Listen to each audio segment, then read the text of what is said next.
स्वागत है एक बार फिर आपका। लगातार टीवी स्क्रीन पर अपनी नजर आप बनाए रखिए। हम बात कर रहे हैं एमसीडी चुनाव के नतीजों की और बहुत शुरुआती ट्रेंड्स जो हैं अब आ चुके हैं, लेकिन काफी सीटों पर आ चुके हैं, काफी वार्ड्स के आ चुके हैं। 189 ट्रेंड हमारे पास हैं 270 में से, और 123 पर 189 में से 123 पर बीजेपी आगे है। आम आदमी पार्टी सिर्फ 16 सीटों पर लीड कर रही है और कांग्रेस पार्टी 45 पर। यानी आम आदमी पार्टी अब दिल्ली नगर निगम के चुनाव में तीसरे नंबर की पार्टी बनती हुई दिखाई दे रही है। यह वही आम आदमी पार्टी है जो 2015 में 54% वोटों के साथ 70 में से 67 विधानसभा सीटें जीतकर आई थी, और 2 साल में अब दिल्ली की तीसरे नंबर की पार्टी बनने जा रही है आम आदमी पार्टी। फिलहाल रुझान यही बता रहे हैं। 197 ट्रेंड अब है 270 में से, और 140 पर 209 में से 140 पर अब बीजेपी आगे है, और कांग्रेस 48 पर, आप 16 पर। आपका मुझे लग रहा है आंकलन आपकी पार्टी का अगर कुछ ऐसा ही था विजेंद्र जी तो शायद ठीक था। 140 पर आपकी पार्टी लीड कर रही है अब। देखिए, मैं सीधा सौरभ ये कहूंगा कि जो एग्जिट पोल के नतीजे थे वो कहीं ना कहीं मुख्य नतीजों से मेल खा रहे हैं, और ट्रेंड वही आ रहा है। प्रश्न था ट्रेंड का, और ट्रेंड में आप देख रहे हैं कि आम आदमी पार्टी का शून्य की तरफ बढ़ रही है। शून्य से अर्थात यह है कि उसका बहुत बड़ा डाउनफॉल हुआ है, और लोगों ने पूरी तरह इन चुनावों में आम आदमी पार्टी को नकार दिया है, उसकी सरकार के क्रियाकलापों को नकार दिया है, उनके तरीके को नकार दिया है।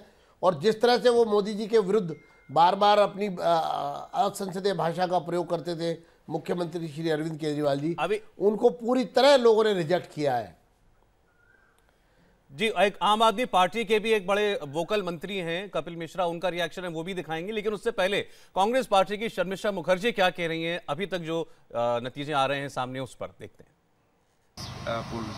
We are going to do very well. We have fought a very good election. Our candidates have really worked hard, and we have got the grassroots level workers support with us. They have all worked very enthusiastically. So I do hope that we are going to do very well in this. But ma'am, many leaders during last time they shift to other parties. Do you think impact of this will? No, that will not have major impact because the grassroots workers are with us. It is finally them who matter. So on the contrary, their betrayal of 2 leaders at the last moment.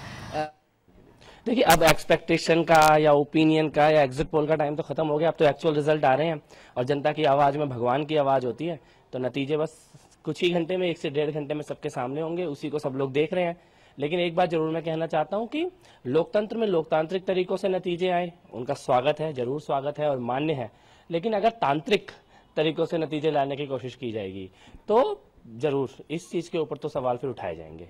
आप लोग क्या expect कर रहे हैं result, क्योंकि खासकर ये इसलिए क्योंकि पहले ही अरविंद कह चुके हैं कि अगर ईवीएम के खिलाफ आंदोलन करने तक की बात कह चुके हैं। देखिए, कई जगह से तो ईवीएम में गड़बड़ी होने की खबरें आई हैं देश भर से। वो एक मामला ऐसा है जिसके ऊपर जरूर जांच भी होनी चाहिए, और इसके ऊपर सवाल भी उठने चाहिए, और जिसके ऊपर आंदोलन भी होना चाहिए जरूर। इसे कहते हैं चित भी मेरी और पट भी मेरी। आगे के मुहावरा आप खुद पूरा कर लीजिए। विजेंद्र गुप्ता जी, कपिल मिश्रा साहब कह रहे हैं कि जनता की आवाज में भगवान की आवाज होती है। ये पार्ट 1 है उनके स्टेटमेंट का। पार्ट 2 है कि नतीजे लोकतांत्रिक तरीके से आने चाहिए, नहीं तो आंदोलन होगा। मैं सौरभ, आपने जो कहा उसको पूरा कर देता हूं। चित भी मेरी, पट भी मेरी, और अंटा मेरे बाबा का। तो ये जो कहावत है ये आम आदमी पार्टी पर चरितार्थ होती है, और खेल के नियम सबके लिए समान होते हैं। जीते तो हम ठीक और हारे तो तुम गलत। ये जो स्थिति है ये ठीक नहीं है। ये किस तरह के उदाहरण पेश कर रहे हैं, हंसी के पात्र बन रहे हैं लोग। अभी तक इनको सिर्फ इनकॉम्पिटेंट कह रहे थे, लेकिन अब ये बेवकूफ़ी से भरी बातें अगर चलिए मैं आपको एक अच्छी खबर दे देता हूं इस बीच में। तो लोगों का विश्वास, उत्तरी निगम में और पूर्वी निगम में आपको अभी तक रुझानों में कम से कम बहुमत हासिल हो चुका है। उत्तरी दिल्ली नगर निगम में आपको 60 सीटें मिलती हुई दिखाई दे रही हैं, और तीनों में 45। तीनों निगमों में पूर्ण बहुमत जी। लेकिन ये बताइए कि अरविंद केजरीवाल जो कह रहे हैं कि ईंट से ईंट बजा देंगे, आपकी पार्टी के एक नेता ने उनको ईंटें भी भिजवा दी, लेकिन अगर वो इस पर एक आंदोलन खड़ा कर दें कि सारी ईवीएम मशीनें रिग्ड हैं, इनमें फर्जीपना किया गया है, तो क्या आपको लगता है ये एक आंदोलन के तौर पर जनता इसको स्वीकार करेगी? लोग हंसी का पात्र बनेंगे ये लोग, और ये एस्केपिज्म मैं कहूँगा, ये भागने की कोशिश है मैदान छोड़कर बीच में से, और उसके लिए ये एक पिच तैयार कर रहे हैं। लेकिन लोग इनको कभी माफ़ नहीं करेंगे। इन्होंने लोगों का दिल तोड़ा है, लोगों का विश्वास तोड़ा है, और कांग्रेस के साथ मिलकर सरकार बनाई। कांग्रेस और आम आदमी पार्टी एक ही सिक्के के दो पहलू हैं, एक तरह की बातें करते हैं, एक तरह के क्रियाकलाप हैं जी। दोनों ही पार्टी किसी एक इंडिविजुअल से चलती हैं।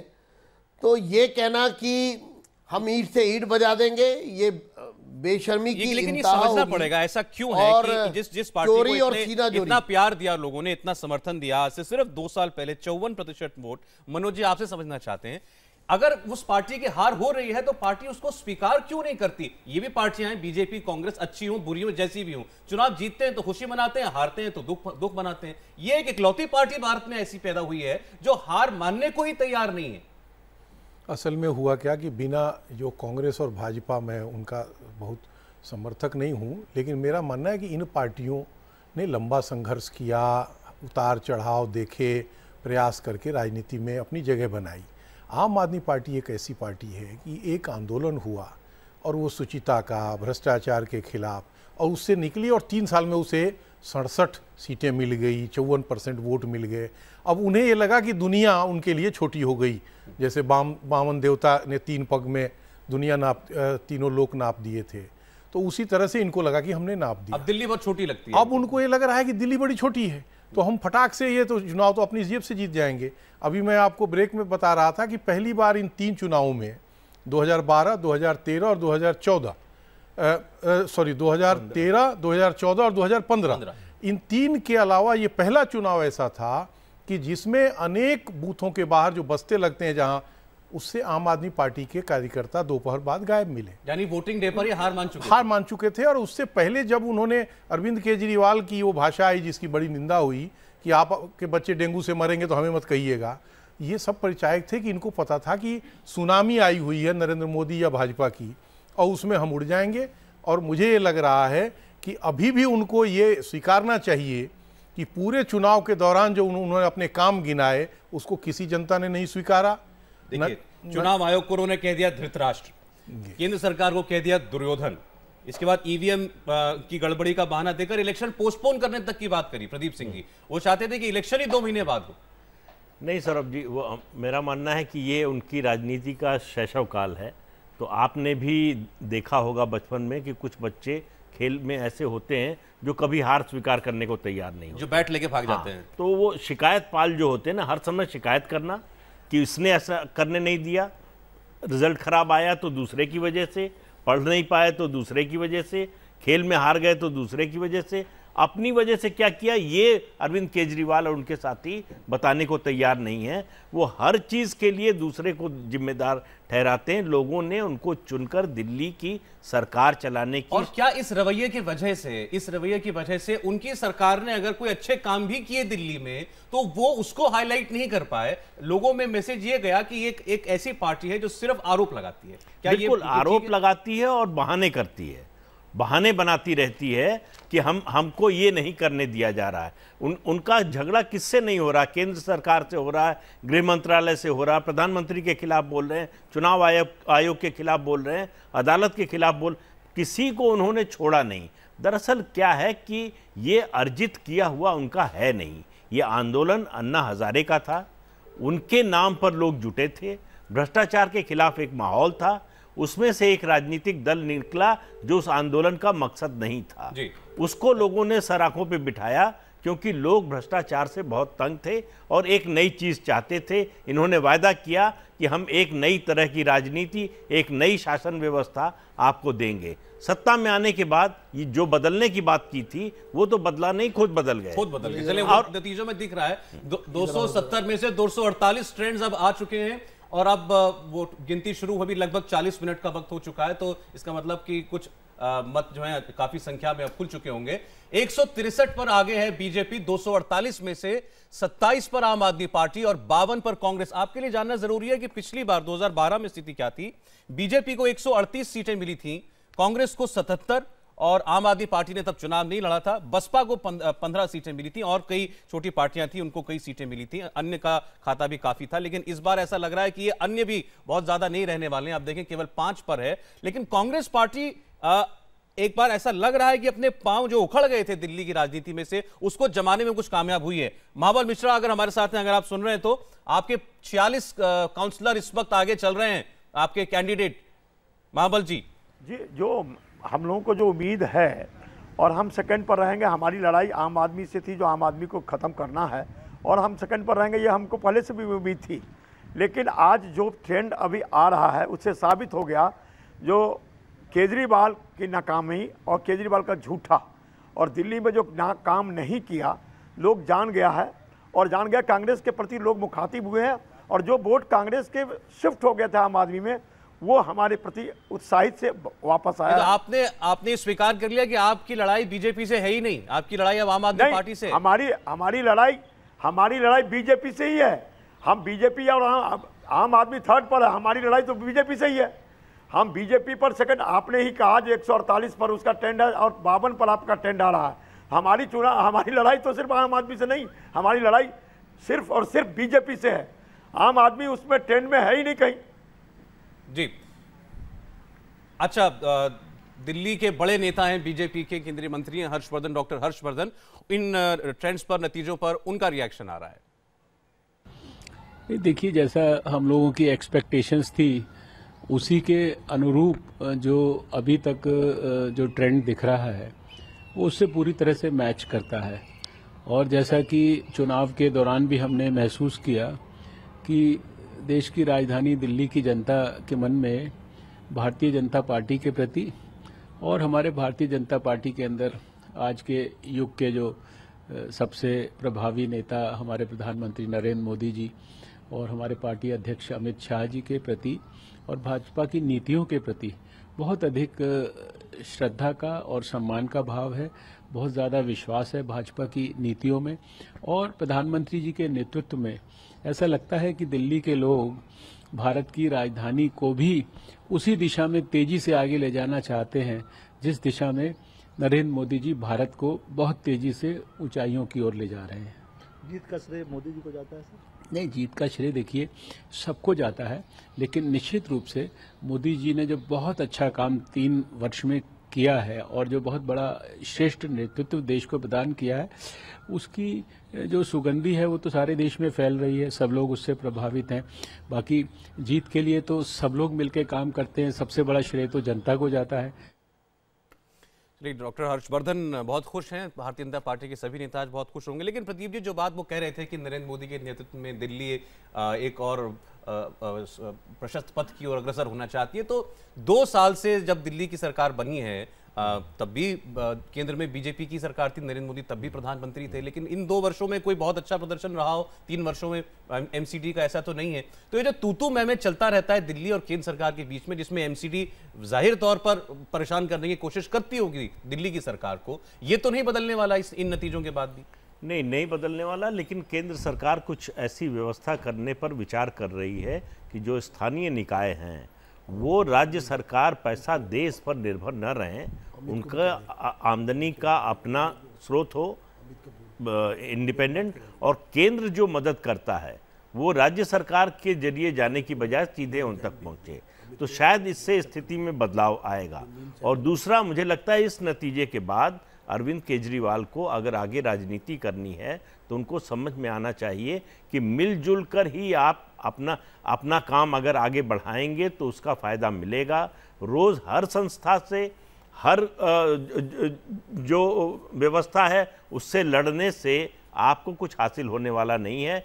2 साल में आप कहां से कहां पहुंच गए, ये उनको एक आत्ममंथन करना चाहिए कि आगे की राजनीति हमको कैसे चलानी है। अब तक उनकी जो राजनीतिक शैली रही है वो उसको जनता का समर्थन नहीं मिल रहा है, ये स्पष्ट हो गया है इन चुनावों से भी। इससे पहले जो बाई इलेक्शन हुआ था कॉरपोरेशन का, फिर एक असेंबली सीट का, रजौरी गार्डन का, उन सब से जनता लगातार उनको संदेश दे रही है कि आप अपना तौर तरीका बदलिए।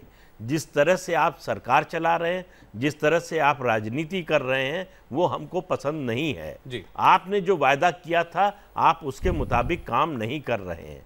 तो अगर ये उनको समझ में नहीं आता तो आगे के लिए मुश्किल बढ़ने वाली है। पंजाब और गोवा में जो हुआ वो कोई आश्चर्य नहीं है। गोवा में 7% वोट, पंजाब में लगभग 24% वोट और नंबर 3 पार्टी वो बनी इस बार, जबकि उम्मीद तो ये थी, उनके दावे थे कि उनको 100 से ज्यादा सीटें पंजाब में मिलेंगी और गोवा में तो उनकी सरकार बनने जा रही थी। बहरहाल एक बार फिर आप जरा ट्रेंड्स देख लीजिए, 264 ट्रेंड्स आ चुके हैं 270 में से और 173 पर अब बीजेपी आगे है। आम आदमी पार्टी और कांग्रेस बिल्कुल बराबर में चल रहे हैं, टक्कर है दोनों के बीच में। 45 पर आम आदमी पार्टी और 44 पर कांग्रेस पार्टी आगे। कुमार कुंदन, मनोज तिवारी को आप बता दीजिए कि 264 पर उनकी पार्टी लीड कर रही है, 173 पर माफ कीजिएगा।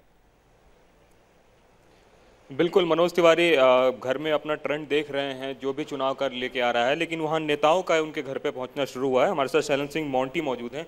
जिस हिसाब से ट्रेंड आ रहे हैं आप लोगों के लिए उत्साहवर्धक है, और यही सोचा था या इससे कुछ और भी सोचा था? नहीं, हमने बिल्कुल यही सोचा था, क्योंकि आपके जो एग्जिट पोल आ रहे थे उससे पहले हम जिस प्रकार से ज़मीन पर घूम रहे थे तो लोगों को निश्चित तौर पर मोदी जी की नीतियाँ बहुत पसंद आ रही थी। और उसके साथ साथ एक बात और थी कि जब आदमी वोट देने जाता है तो 2 वर्ष पहले जिनको उन्होंने चुना था वो उनके भी कामकाज का रिपोर्ट कार्ड मांगता है। तो जिस प्रकार से आम आदमी ने 2 साल में केवल नकारात्मक रुख अपनाया था और कोई भी काम किसी न किसी पे दोष मंडा था काम करने की बजाय, तो जनता ने उन दोनों बातों को ध्यान में रखते हुए वोट किया है।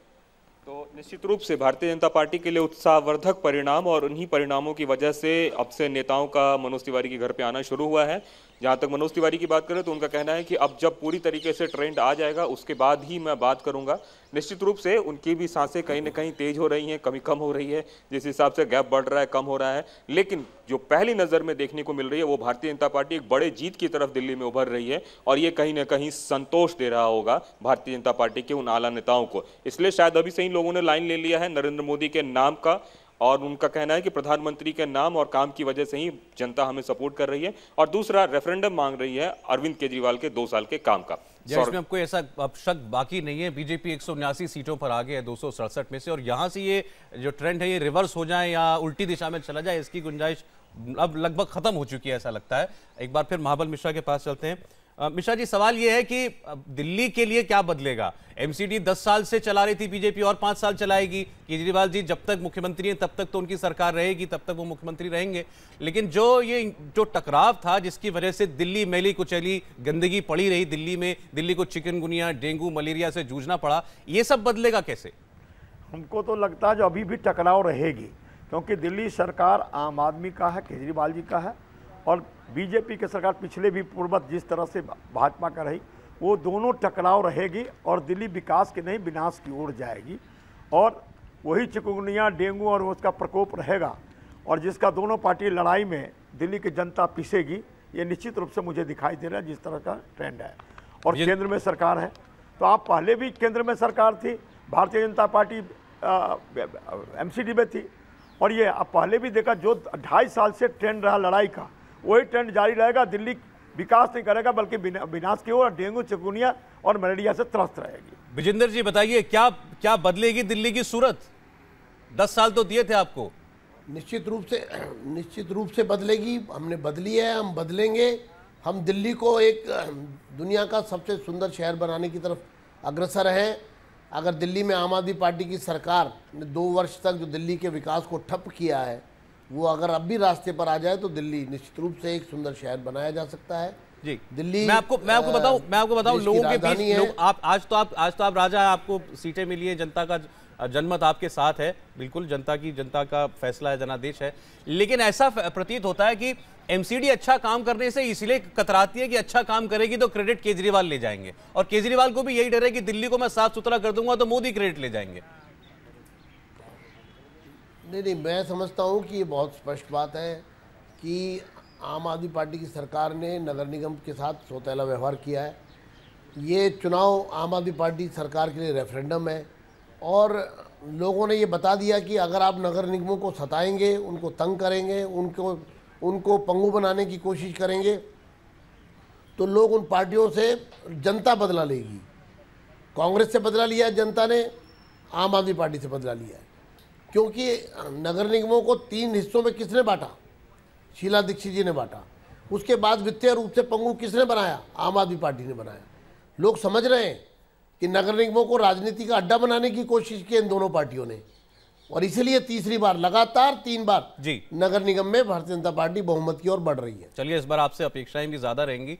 और बीजेपी दफ्तर पर इस वक्त आनंद प्रकाश पांडे मौजूद हैं, हमारे सहयोगी। आनंद, अब तो कुछ जश्न वश्न शुरू हो जाना चाहिए था आपके पीछे, अब तो ऐसे कोई शक बचा नहीं, 180 पर बीजेपी लीड कर रही है। जी सौरभ, देखिए सुकमा में जो नक्सली अटैक हुआ और उसमें हमारे कई जवान शहीद हुए, उसके बाद से दिल्ली बीजेपी ने सभी कार्यकर्ताओं को कहा है, सभी पदाधिकारियों को कहा है कि आप अपने अब जश्न मत मनाइएगा, मिठाइयाँ मत बांटिएगा। उनको कहा गया कि जो भी आपकी सेलिब्रेशन की तैयारी है उसको लो रखने के लिए कहा गया कि बीजेपी ये कतई संदेश नहीं देना चाहती कि जहाँ एक तरफ शहीदों के घरों में मातम मन रहा है, वहीं दूसरी तरफ बीजेपी यहाँ जीत कर जश्न मना रही है। हाँ, ये जरूर है कि कार्यकर्ता नेताओं घर जाएंगे, मेलजोल करेंगे, लेकिन ऐसा कुछ सामने कैमरे के सामने या पब्लिक के सामने ऐसा उनको नहीं दिखाना है कि बीजेपी जश्न मना रही है। जाहिर तौर पर बीजेपी को जिस तरह जीतें मिल रही है, मनोज तिवारी से लेकर जो बीजेपी के बड़े नेता हर्षवर्धन या दूसरे नेता, उनके यहाँ नेताओं का आना जाना शुरू हो गया। लेकिन जश्न की तैयारी बीजेपी ने पहले से कर रखी थी, लेकिन अब ये कहा जा रहा है कि पार्टी के निर्देश के बाद जो जश्न हालांकि मनेगा, लेकिन जो उसका तरीका होगा या जो उसका लेवल होगा वो बहुत ही लो होगा। जी, ये वैसे एक अच्छा जेस्चर है भारतीय जनता पार्टी की तरफ से। और अब पूरे 270 सीटों पर ट्रेंड है हमारे पास। दिल्ली एमसीडी के 184 पर बीजेपी लीड कर रही है, 39 पर 39 पर आम आदमी पार्टी और 44 पर कांग्रेस। महाबल मिश्रा कह रहे थे कि वो नंबर 2 पार्टी बनकर उभरेंगे, अभी तक उनका दावा ठीक लग रहा है। 44 पर कांग्रेस पार्टी आगे है, 39 पर केवल आम आदमी पार्टी। एमसीडी का चुनाव आपको बता दें, पूरे एमसीडी का चुनाव पहली बार आम आदमी पार्टी लड़ रही है, लेकिन पिछले साल एक बाई इलेक्शन हुआ था 13 सीटों पर, मैं गलत अगर नहीं हूं तो, और 5 सीटें जो है आम आदमी पार्टी उसमें जीती थी। लेकिन मनोज जी, अगर आप ट्रेंड देखें तो 15 में जो इलेक्शन हुआ असेंबली का, 54.3% वोट आम आदमी पार्टी को मिलता है। और ये दिल्ली की जनता का रुख उनके लिए कुछ बदल रहा है, इसका एक इशारा पिछले साल इसी एमसीडी बाईपोल में मिल गया था, जब 54 से घटकर वो 29% वोट पर आ गए थे। तो ये मंथन तो उनको पिछले साल ही शुरू कर देना चाहिए था केजरीवाल जी को। निश्चित रूप से, बल्कि आप ये एक छोटा सा, उससे पहले और चुनाव हुआ था जिसे हम लोग दिल्ली का भी चुनाव मानते हैं, दिल्ली यूनिवर्सिटी छात्र संघ का, दिल्ली विश्वविद्यालय छात्र संघ का चुनाव हुआ था 2015 के विधानसभा चुनाव के बाद। और उस चुनाव में भी आम आदमी पार्टी ने जो छात्र संगठन बनाया था वो तीसरे नंबर पर रहा। आपकी जानकारी में होगा कि उसके बाद इन्होंने तय कर लिया कि न तो हम जेएनयू छात्र संघ चुनाव लड़ेंगे और न दिल्ली विश्वविद्यालय छात्र संघ चुनाव लड़ेंगे, क्योंकि लग गया था कि ये डाउनफॉल जा रहा है। लेकिन अब मजबूरी थी इनकी कि 13 नगर निगमों के जो उपचुनाव थे उसको लड़ना, और उसमें ये पहले तो इन्होंने ये कह के बात को टालने की कोशिश की कि हमारे तो कोई थे नहीं, हम तो उस चुनाव में थे नहीं। लेकिन बाद में इनको ये स्वीकारना पड़ा कि इन्हीं के पार्टी में वो सारे एमएलए आ गए जिनकी मैक्सिमम, जिन पे 7 सीटों पर चुनाव हो रहे थे, तो वो चुनाव नहीं जीत पाए और उससे उनका डाउनफॉल शुरू हुआ। मैं एक कागज़ अपने पास ऐसे ही डायरी से निकाला, उसमें देखा मैंने, पर कल बात हो रही थी अजय माकन से, तो वो ये कह रहे थे कि हम लोग जो 2007 में जीते थे उसके आसपास पहुंच जाएंगे। 2007 में 67 सीटें कांग्रेस जीती थी। वो ये कह रहे थे कि अगर ये बाद में थोड़ा बहुत टूट फूट जो हुआ वो न होता तो हम 100 के आसपास पहुंच जाते। और मुझे लग रहा है कि अब फाइनल फिगर आएगा तो उतना तो नहीं होगा, लेकिन ये उसके कुछ करीब आते हुए मुझे लग रहा है कि दिख रहे हैं। और सबसे बड़ी बात जो मुझे लगा वो ये लगा कि ये अपनी बात या तो डिलीवर ही नहीं कर पाए आम आदमी के लोग, या इनकी बातों को लोगों ने, चूंकि इतनी ज़्यादा इन्होंने बातें कह दी कि किसी ने यकीन ही नहीं किया कि ये जो कह रहे हैं वो सही कह रहे हैं। उन्होंने तो साफ साफ कहा कि अगर आप बीजेपी को वोट देंगे, अगर आप कांग्रेस को वोट देंगे तो आप चिकनगुनिया के लिए, मलेरिया के लिए, डेंगू के लिए खुद ही जिम्मेदार होंगे। तो ये तो आप वोटर को धमका ही रहे हैं किस्म से। निश्चित रूप से। और इससे पहले हम बातचीत यही कर रहे थे कि जब भी यहाँ दिल्ली में कोई संकट आया है, अभी जैसे वित्त के फाइनेंस की स्थिति की बात हुई, दिल्ली आप हम सबकी जानकारी में है केंद्र शासित प्रदेश है और केंद्र सरकार इसका बजट एलोकेट करती है। उस बजट के एलोकेशन में ऑलरेडी एमसीडी के लिए बजट एलोकेट होता है। ये कोई एहसान कोई सरकार, दिल्ली सरकार नहीं करती कि एमसीडी को पैसे दे रहे हैं, वो पैसा केंद्र से आ रहा है, केंद्र से आ रहा है और उनको देना है, केवल ये माध्यम है। अब इसमें ये जबरदस्ती, जो पहले भी होता था जब कांग्रेस की सरकार थी और नीचे नगर निगम में भाजपा थी, तो उसमें ये चिकचिकबाजी होती थी कि आपने प्रॉपर हिसाब नहीं दिया। लेकिन ऐसा कभी नहीं होता था कि उनके पैसे रोक दिए गए कि आप पैसे नहीं देंगे। ये झगड़ा बहुत चला, इसका भी आज हम असल जवाब ढूंढ लेंगे। झगड़ा बहुत चला है कि ये जो खास तौर पर सफाई कर्मचारी हैं दिल्ली के एमसीडी के, वो बार बार हड़ताल पर जाते हैं क्योंकि उनको तनख्वाह नहीं मिलती, और केजरीवाल उसके लिए केंद्र सरकार को जिम्मेदार ठहराते हैं और एमसीडी उसके लिए केजरीवाल सरकार को जिम्मेदार बताती है। प्रदीप जी, आखिर उस झगड़े की जड़ में कौन है? नहीं, उस झगड़े की जड़ में राजनीति है, वो दोनों तरफ से और वो नकारात्मक राजनीति है, दोनों तरफ से है। एक तरफ से ज्यादा, एक तरफ से कम कह सकते हैं, लेकिन है दोनों। ज्यादा किस तरफ से? ज्यादा अरविंद केजरीवाल की तरफ से ये है, क्योंकि उनको पैसा देना था। केंद्र ने अगर पैसा न दिया होता, एमसीडी को जो देना था, तो ये माना जाता केंद्र सरकार की ओर से हो रहा है। लेकिन केंद्र सरकार ने पैसा जब ट्रांसफर कर दिया राज्य सरकार को, उसके बाद राज्य सरकार नहीं दे रही है, तो इसका मतलब उसकी मंशा ठीक नहीं है। वो नहीं चाहती कि एमसीडी में काम हो, वो नहीं चाहती कि एमसीडी में जो व्यवस्था चलनी चाहिए कायदे से वो चले, तो उसका राजनीतिक इस्तेमाल करना चाहते हैं। देखिए, आप राजनीतिक इस्तेमाल पॉजिटिव ढंग से करें, जैसे मनरेगा की योजना थी केंद्र सरकार की, तो बहुत से कांग्रेस सत्ता में थी, बहुत से गैर कांग्रेसी पार्टियां जो सत्ता में थी, उन्होंने उसका ज़्यादा बेहतर इस्तेमाल किया और उसका उनको फायदा मिला। और कॉन्स्टिट्यूंसी है, बहुत से लोग उनको दिल्ली का डिफेक्टो चीफ मिनिस्टर भी कहते हैं कि दिल्ली की सरकार दरअसल अरविंद केजरीवाल नहीं, मनीष सिसोदिया चलाते हैं, ऐसा बहुत हलकों में ये प्रचार रहता है और वहां से बीजेपी आगे चल रही है। तो अगर उप मुख्यमंत्री अपनी कॉन्स्टिट्यूंसी में अपना काउंसलर नहीं जिता पा रहे हैं तो ये भी बहुत बड़ी बात है। यूपी और उत्तराखंड विधानसभा चुनाव में ऐतिहासिक जीत के बाद अब दिल्ली नगर निगम के चुनाव में भी बीजेपी को प्रचंड बहुमत मिलता नजर आ रहा है। मोदी का मैजिक एक बार फिर चला है और एमसीडी चुनाव के नतीजों के रुझान में बीजेपी और प्रधानमंत्री मोदी की लहर साफ नजर आ रही है। नॉर्थ, साउथ, ईस्ट तीनों एमसीडी में बीजेपी को बड़ी लीड के साथ बहुमत मिलता दिख रहा है। बाकी दल बीजेपी से काफी पीछे हैं। दिल्ली में सरकार चला रही आम आदमी पार्टी और कांग्रेस में अब दूसरे नंबर को लेकर लड़ाई चल रही है। फिलहाल केजरीवाल की पार्टी तीसरे स्थान पर पहुंचती दिखाई दे रही है। यहां तक कि डिप्टी सीएम मनीष सिसोदिया के इलाके पटपड़गंज में भी बीजेपी को बढ़त मिली हुई है। अब तक के ट्रेंड्स के मुताबिक बीजेपी का लगातार तीसरी बार दिल्ली नगर निगम पर कब्जा करना तय लग रहा है और केजरीवाल को एक बड़ा झटका एक बार फिर लगता हुआ दिखाई दे रहा है। पिछले 10 साल से एमसीडी की सत्ता पर काबिज बीजेपी ने अपने सभी मौजूदा पार्षदों के टिकट काट दिए थे, सभी नए कैंडिडेट उतारे थे, एक दांव चला था। पूर्वांचल के वोटरों को लुभाने के लिए मनोज तिवारी हाल ही में प्रदेश अध्यक्ष बनाए गए और प्रधानमंत्री नरेंद्र मोदी के नाम पर यह चुनाव लड़ा गया। बीजेपी के सारे दांव कारगर साबित होते दिखाई दे रहे हैं। फिलहाल 270 में से 182 पर बीजेपी के उम्मीदवार आगे चल रहे हैं, कांग्रेस 42 पर और आम आदमी पार्टी सिर्फ 39 कॉन्स्टिट्यूएंसीज में आगे नजर आ रही है।